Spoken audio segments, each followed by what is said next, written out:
Hi friends, restaurant ஸ்டைலில் எப்படி தேங்காய் சட்னி செய்கிறதுன்னு பார்க்கலாம். அதுக்கு நான் இங்கே ஒரு கப் நிறைய தேங்காய் எடுத்திருக்கேன். அதே கப்பில் 1/4 கப் அளவுக்கு பொட்டுக்கடலை, 5 பச்சை மிளகா, 2 பல் பூண்டு, 2 துண்டு இஞ்சி, கொஞ்சோண்டு கருகாப்பில், தேவையான அளவு உப்பு. இது 2 பேர்த்துக்கு கரெக்டாக இருக்கும். இதில் நீங்கள் கொஞ்சமாக தண்ணி ஊற்றி ஃபஸ்ட்டு அரைச்சிக்கோங்க. ஃபஸ்ட்டு நிறைய தண்ணி ஊற்றிட்டிங்க அப்படின்னா சட்னி நல்லா அரைப்படாது.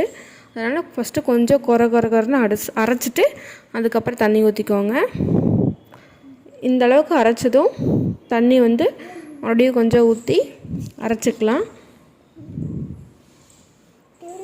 அரைச்சிட்டிங்கன்னா சட்னி ரெடி ஆயிடுச்சு. சட்னியை தாளிக்க வேண்டியதில்லை, அப்படியே சாப்பிட்லாம். எப்படி இருக்குன்னு நீங்களும் செஞ்சு பார்த்து